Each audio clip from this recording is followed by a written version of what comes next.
우리는 복음으로 시작해서 복음으로 살고 복음으로 끝내야 됩니다.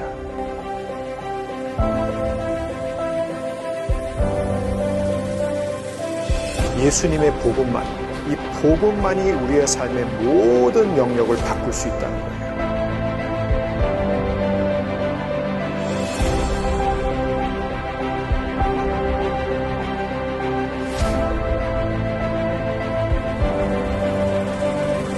The gospel changes everything.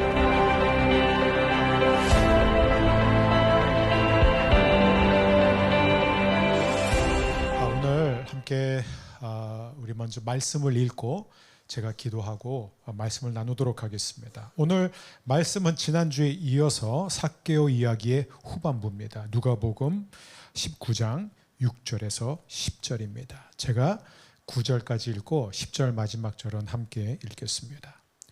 삭개오가 빨리 내려와 예수님을 기쁘게 맞이했습니다. 사람들은 이것을 보고 모두 수근거렸습니다. 저 사람이 죄인의 집에 묵으려고 들어갔다.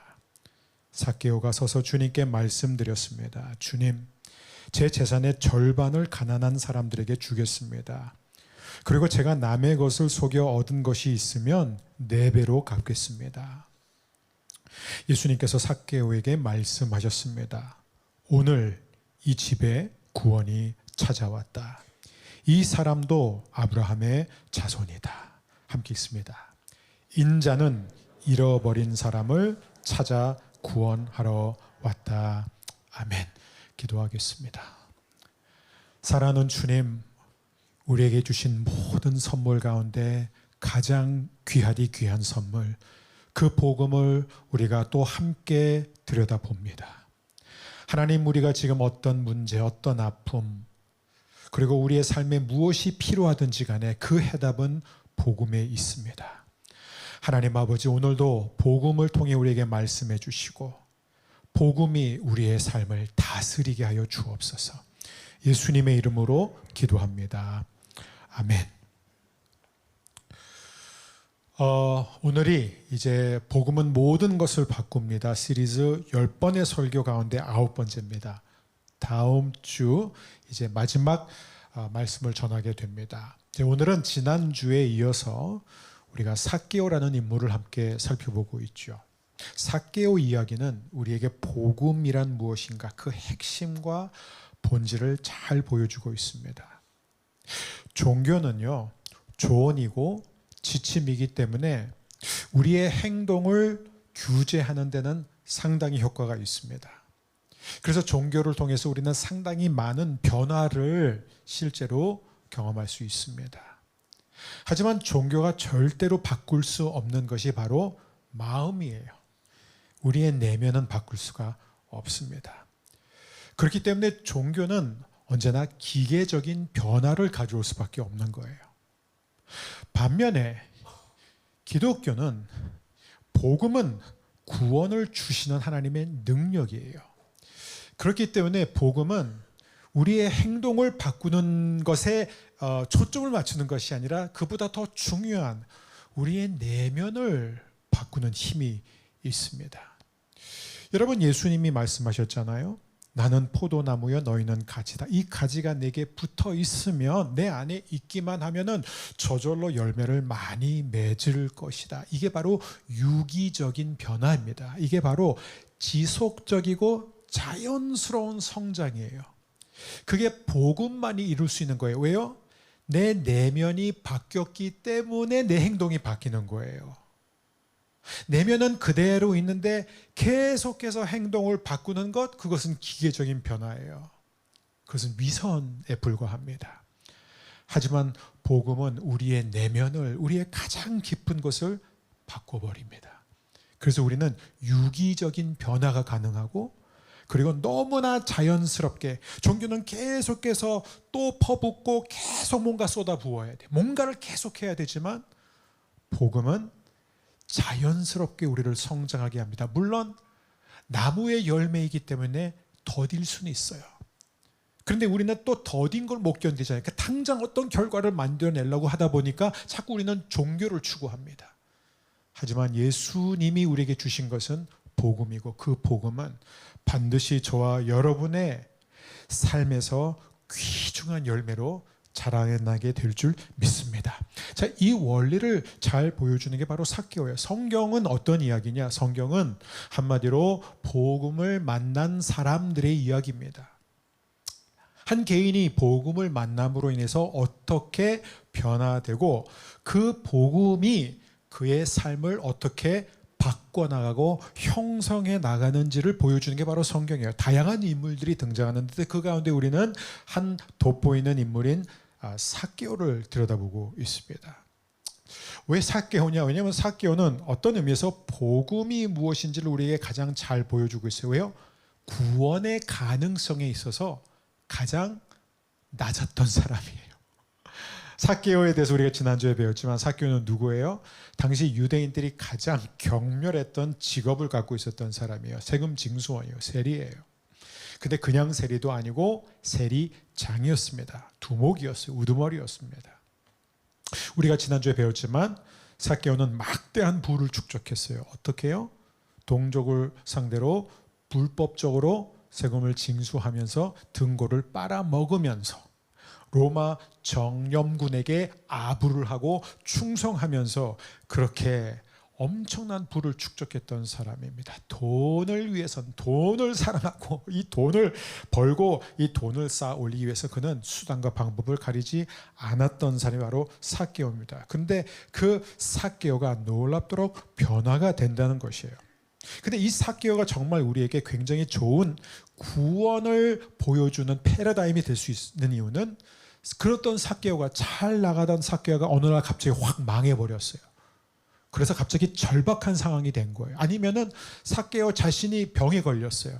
아니면 더 나쁜 것, 삭개오의 가족 가운데 누군가가 자식이 아들이 있는데 그 아들이 죽을 병에 걸렸어요. 그래서 그런 절박한 상황 때문에 절망적인 상황 때문에 예수님을 찾은 것이라면 우리는 자칫 잘못하면은 이 구원의 본질을 놓칠 수가 있어요. 왜냐하면은 삭개오는 절박함도 없었고 절망적인 상황에 있지도 않았던 사람이었습니다. 모든 것이 자기 뜻대로 잘 되고 있었던 사람이에요.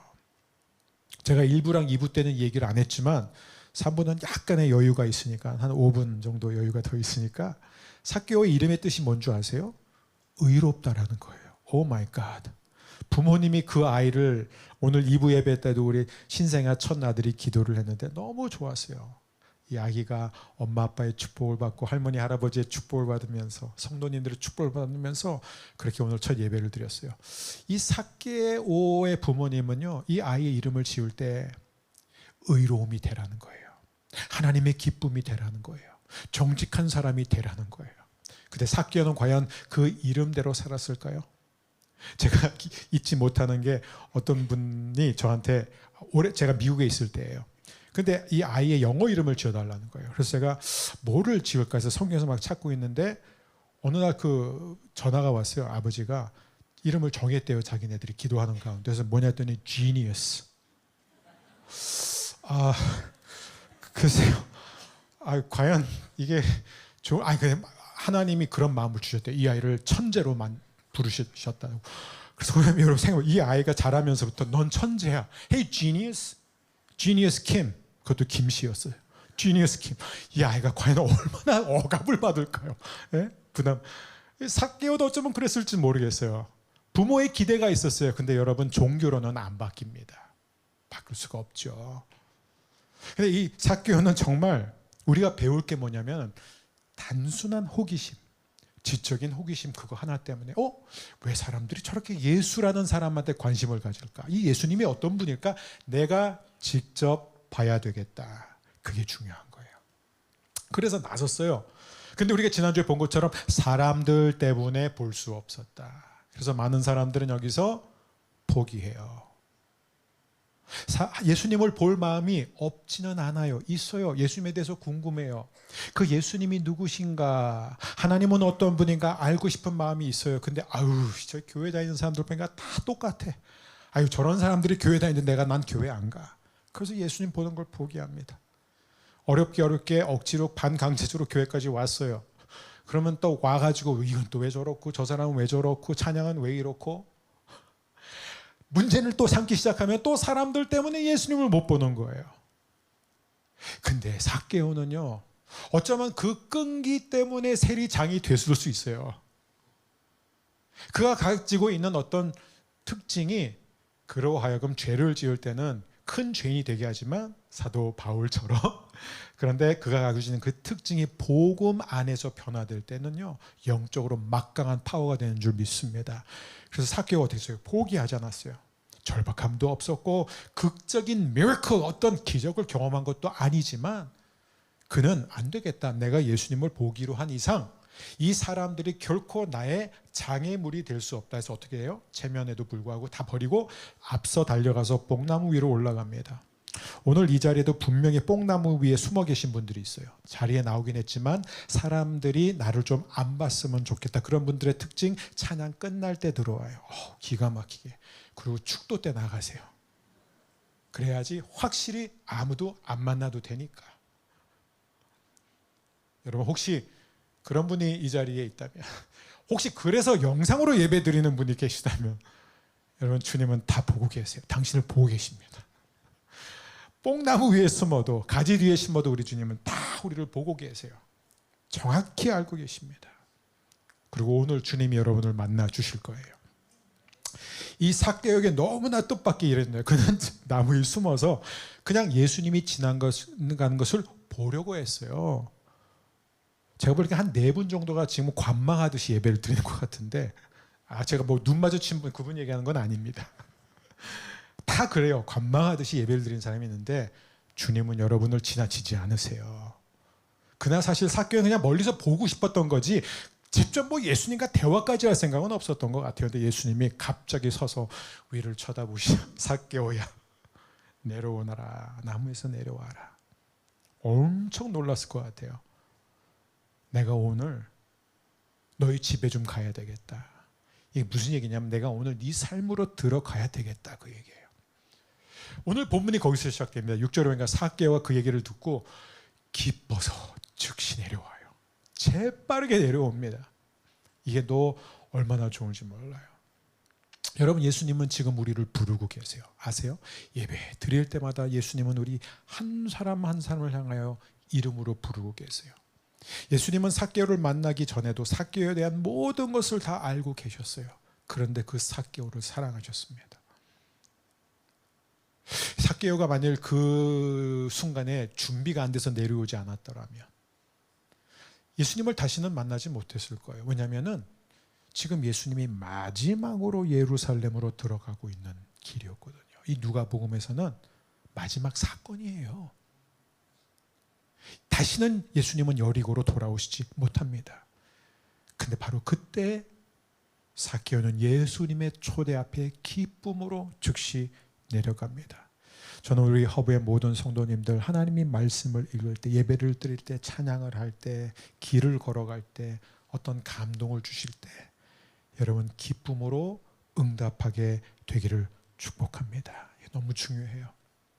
그래서 이제 삭개오가 내려와서 예수님을 맞이해서 예수님과 함께 집으로 가요.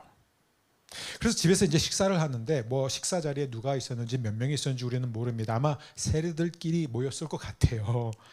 그리고 아마 삭개오도 세리였던 이 레위가 이 마태가 되는 그 회심 얘기를 들었을 수도 있어요. 어쨌든 간에 식사를 하더니 갑자기 예수님으로부터 어떤 복음의 내용을 들어주고 우리는 정확히 알 수 없지만 그는 그 말씀을 듣자 갑자기 자리에서 벌떡 일어납니다.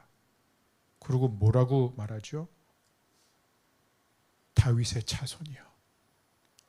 오늘 주님께서 저에게 주신 그 말씀 하나하나가 다 저를 향한 하나님의 명령인 줄 믿습니다. 그래서 저는 오늘부터 제가 그동안 잘못한 모든 것에 대해서 만회하기 위해서 저는 이렇게 갚아나가고 돌려주겠습니다. 그러니 제가 순종하게 싸우니 저의 순종을 기쁨으로 받아 주옵소서라고 하지 않습니다. 전혀 그렇게 말하지 않아요. 신약학자들은 이 삭개오가 자리에서 일어나서 예수님에게 한 그 말에 대해서 뭐냐면 굉장히 천진난만한 어린 아이가 자기의 엄마 아빠한테 흥분한 상태에서 말하듯이 말했다. 그러면 말투가 그렇다 그걸 얘기하고 있어요. 그러니까 지금 뭐 그렇게 얘기하는 게 아니라 어떻게 보면 왜 어린애가 여러분 자녀가 어렸을 때 그러잖아요. 막 엄마 아빠 막 신나게 불러. 엄마 아빠 빨리 와봐 빨리 와. 이거 보세요 이거 보세요. 자기가 만든 거를 보라고 그러고 자기가 뭘 해놓은 걸 보라고 그러고. 지금 삭개오는 예수님한테 뭐라고 그러냐면 주님 저를 좀 보세요. 저를 보세요. 제가 가진 모든 것에 반을 가난한 사람들을 위해서 주겠습니다. 그리고요 주님 이게 전부가 아니에요. 저는요 그동안 제가 잘못한 일이 있다면 제가 누구를 속인 일이 있다면요 제가 그 속인 사람들 한 사람도 빼놓지 않고 제가 다 4배로 갚을 거예요. 이렇게 말했는데요. 좀 더 정확히 말하면요 시제에 주목하면요 이게 헬라어 원어 시제는요 이미 갚기 시작했다는 거예요. 앞으로 하겠다는 게 아니라 지금 예수님께 말씀 이 고백을 드리면서 이미 시작했다는 것을 우리에게 보여주고 있습니다. 어떻게 이렇게 변할 수 있을까?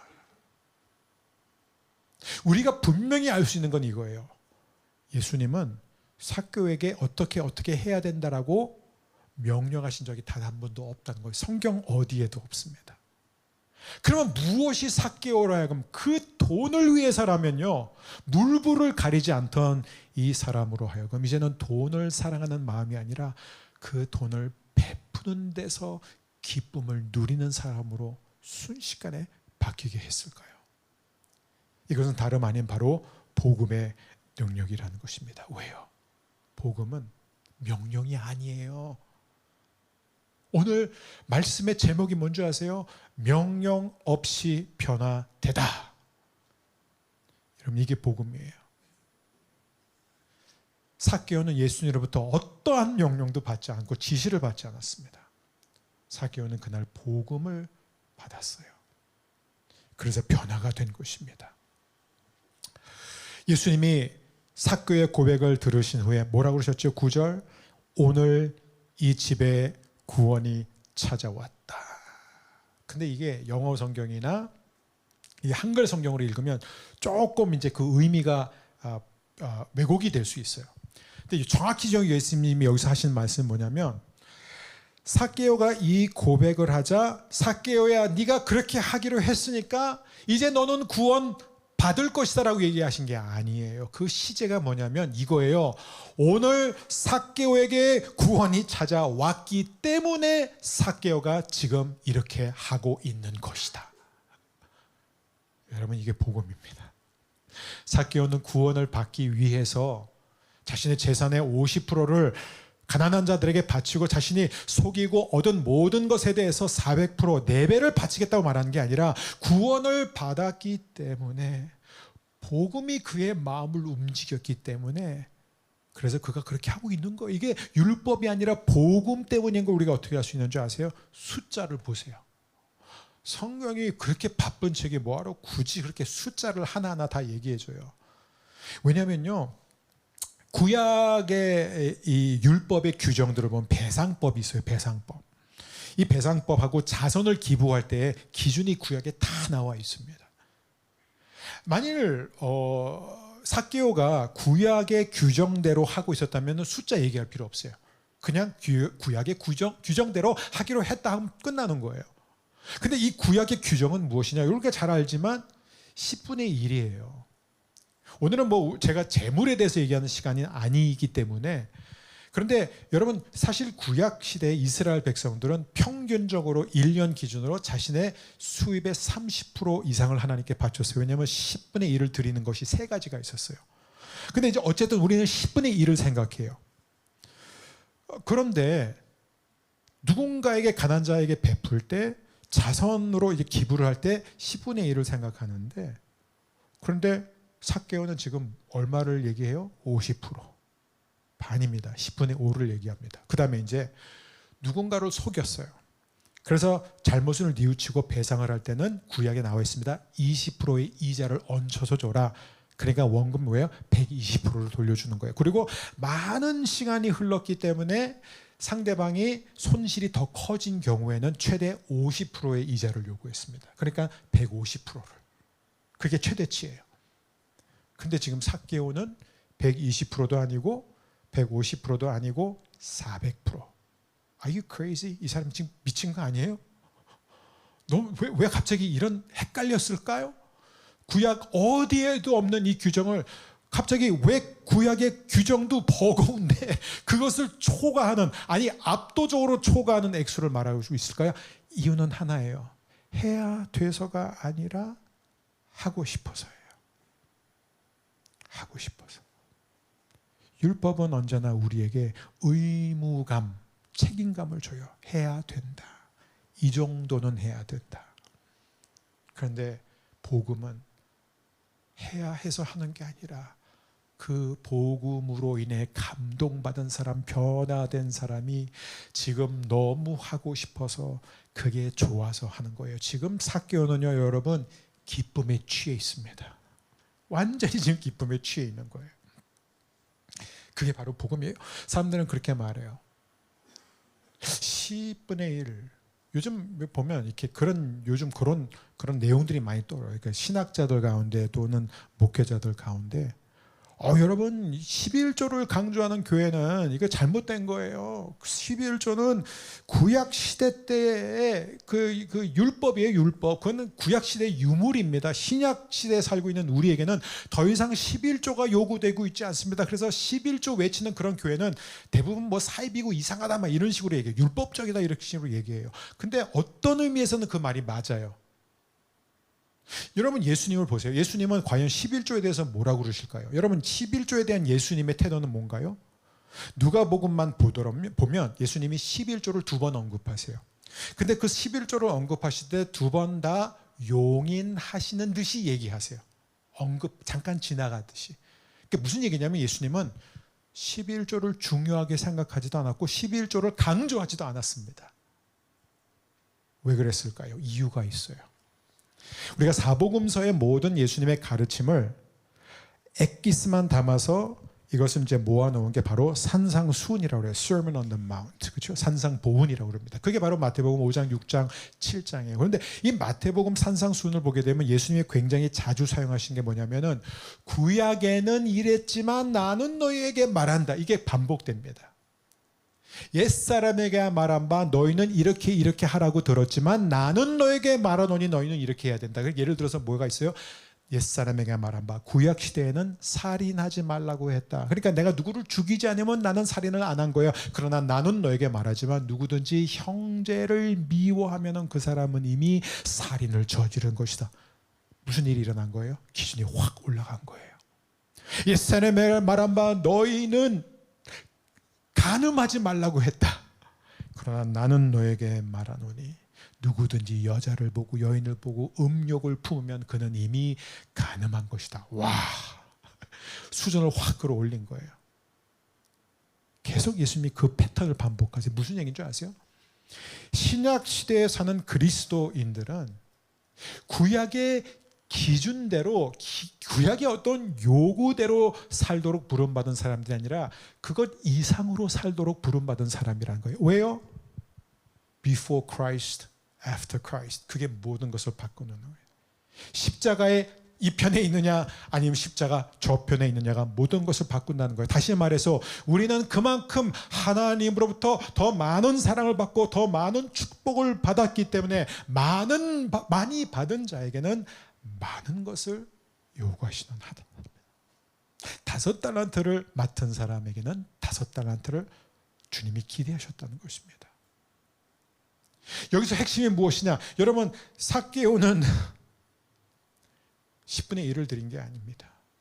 삭개오는 너무 좋아서 아무도 시키지 않았지만 하고 싶어서 기쁨으로 5분의 10을 드렸어요.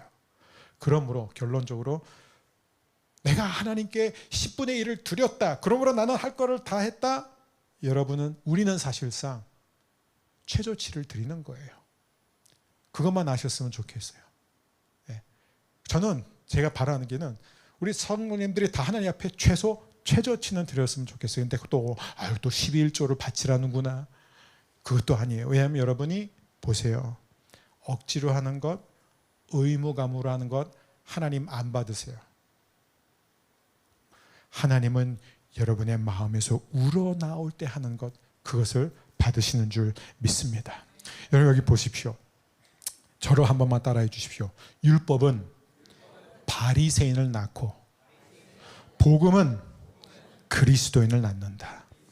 오늘 이 한 가지만 기억하고 돌아가셨으면 좋겠습니다. 율법은 언제나 바리새인을 낳습니다. 근데 여러분 가만 보면은 제 자신도 상당히 그런 부분이 많았어요. 제 자신의 설교를 보게 되면요, 복음을 알고 믿는다고 하지만 제 설교를 볼 때는 복음을 전하는 내용보다 때로는 율법을 전하는 내용이 더 많았어요. 근데 그게 한국교회의 특징인 것 같아요. 강대상은 복음을 선포하는 자리가 되어야 되는데 본의 아니게 얼마나 많은 사람들이 율법을 전하고 있는지 모릅니다. 여러분 더 열심히 신앙생활 하세요. 더 예배를 열심히 참석하세요. 기도도 더 열심히 하세요. 성경을 더 열심히 읽으세요. 여러분 11조를 바치세요. 무조건 바치세요. 아니 더 바치세요. 그럼 하나님이 더 큰 축복을 주실 것입니다. 여러분 천국에도 다 등급이 있어요. 기왕이면 부끄러운 구원을 받지 말고 천국에서 정말 큰 상급을 받아야 되지 않겠습니까? 그러니까 여러분 크게 순종하십시오. 그래서 한국교회가 기가 막히게 만들어낸 좋은 게 뭐냐면 다양한 직분 제도를 다 만들었어요. 그래서 교회 안에 기족화 현상이 일어난 거예요. 누가 많이 했느냐, 이 해야 할 목록들을 만들어 가지고요, 정말 그 자리에 올라가기까지 피눈물 나게 훈련을 받아야 됩니다. 그래서 그걸 다 하는 거예요. 그리고 그걸 못하는 사람들은 만년 패배자가 되고 2등 크리스찬이 되는, 2등 시민이 되는 거예요. 우리나라에 자주 일어나는 일이니까 60, 70 됐고 평생 교회를 다니셨는데 아직도 권사가 안 됐다, 장로가 됐다는 뭔가 되게 이상하잖아요. 그런 문화를 만들었어요.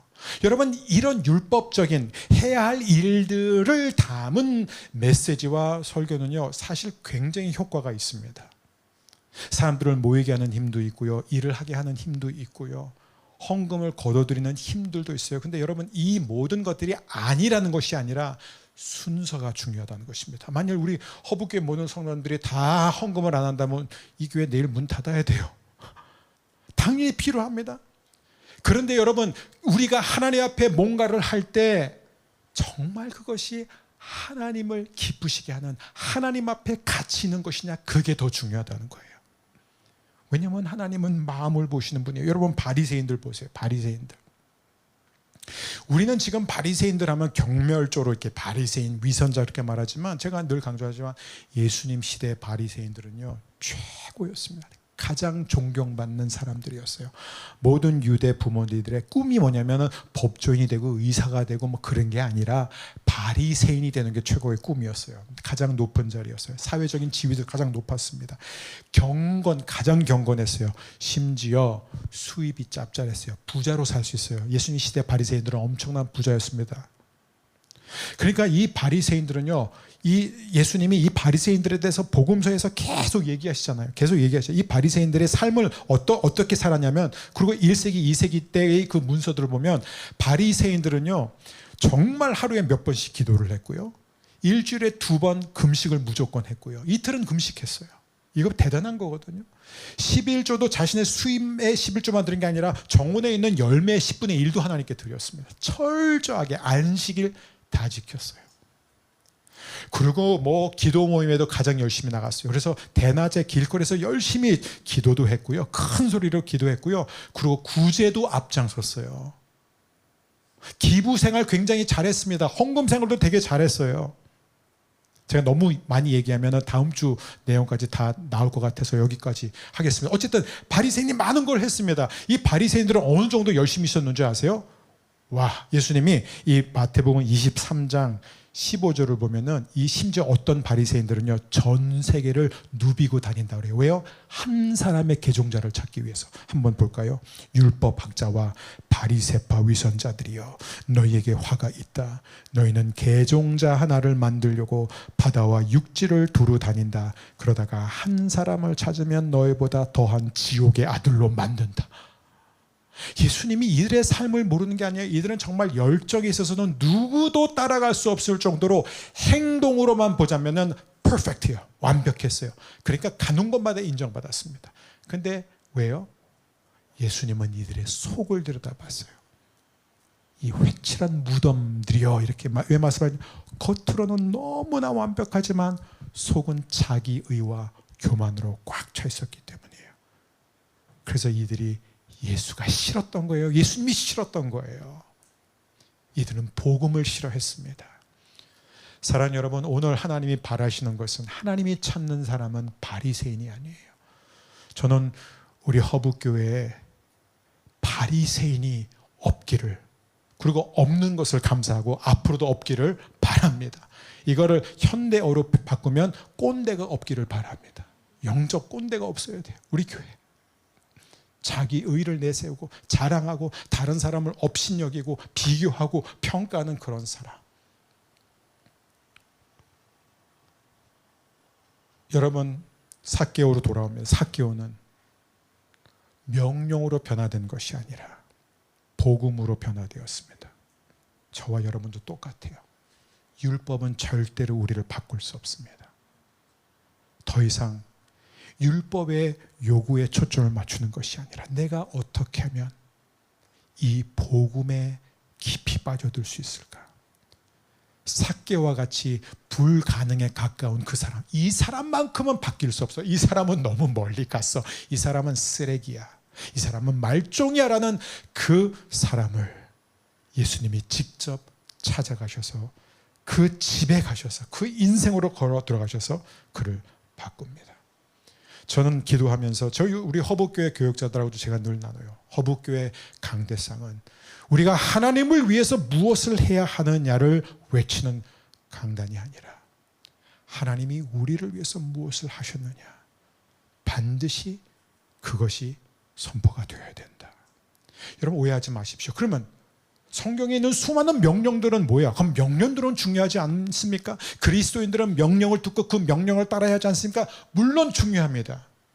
하지만 여러분, 이게 중요해요. 명령은 절대로 우리를 바꿀 수 없습니다. 바뀐 사람이 명령을 따르는 것이지 명령으로 우리가 바뀌지 않는다는 거예요. 그래서 사도 바울의 서신서를 보면 언제나 똑같은 패턴이에요. 앞에는 하나님께서 예수 그리스도를 통해서 우리를 위해서 행하신 일들을 나열하고, 뒤에 가서 그러므로 우리가 복음을 받은 자로서, 복음의 빚진 자로서 어떻게 살아야 하는지를 가르쳐 줍니다.